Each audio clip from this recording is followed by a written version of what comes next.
अस्सलामु अलैकुम।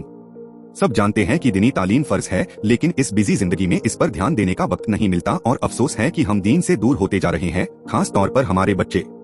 उम्मीद है आप चंद लम्हे देकर इसका फायदा उठा सके। आज की तारीख 1 राजबुल मुरज्जब 1447 हिजरी दिन बुध। एक फर्ज के बारे में इस्लाम की बुनियाद।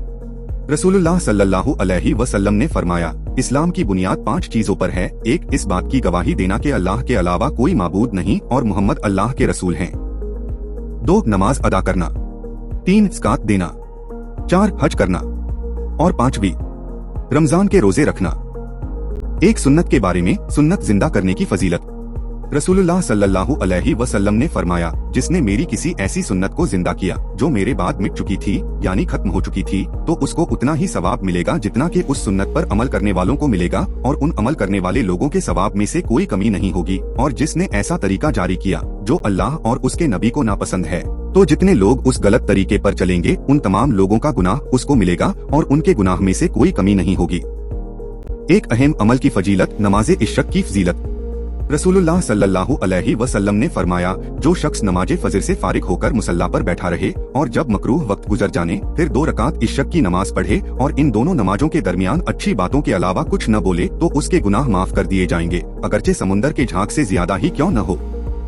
एक गुनाह के बारे में, सूद खाने और खिलाने पर लानत। रसूलुल्लाह सल्लल्लाहु अलैहि वसल्लम ने सूद खाने वाले, खिलाने वाले, उसके लिखने वाले और उसकी गवाही देने वाले पर लानत फरमाई और फरमाया कि गुनाह में सब बराबर होंगे। आखिरत के बारे में, जन्नत के जेवरा। कुरान में अल्लाह ताला फरमाता है, जो लोग ईमान लाए और नेक आमाल किए, अल्लाह ताला उनको जन्नत के ऐसे बागों में दाखिल करेंगे जिनके नीचे नहरें जारी होंगी, और उन बागों में उनको सोने के कंगन और मोती के हार पहनाए जाएंगे और उनका लिबास खालिस रेशम का होगा। तिब्बे नबवी से इलाज तकदीर के खिलाफ नहीं।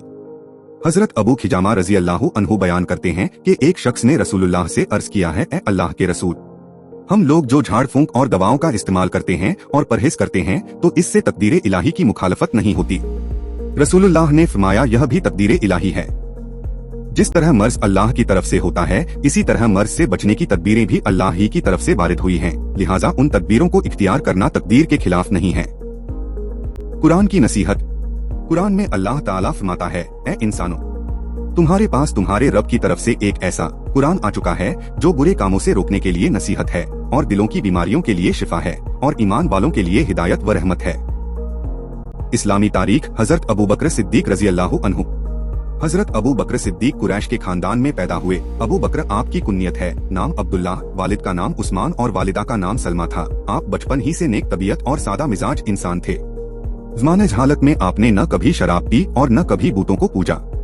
उम्र में हुजूर से 2.5 साल छोटे थे, मगर आपसे बड़ी गहरी दोस्ती और सच्ची मोहब्बत थी। आपने हुजूर के अखलाक व आदात को बहुत करीब से देखा था। जब हुजूर ने उनको इस्लाम की दावत दी और अपनी नबुव्वत का ऐलान किया, तो मर्दों में सबसे पहले ईमान लाने की सादत उनको नसीब हुई और हुजूर की नबुव्वत की तस्दीक और जिंदगी भर जान व माल से साथ देते हुए इस्लाम की तबलीग में की तकलीफ को बर्दाश्त करते रहे। अहम मशवरे और राज की बातें हुजूर उन्हीं से करते थे।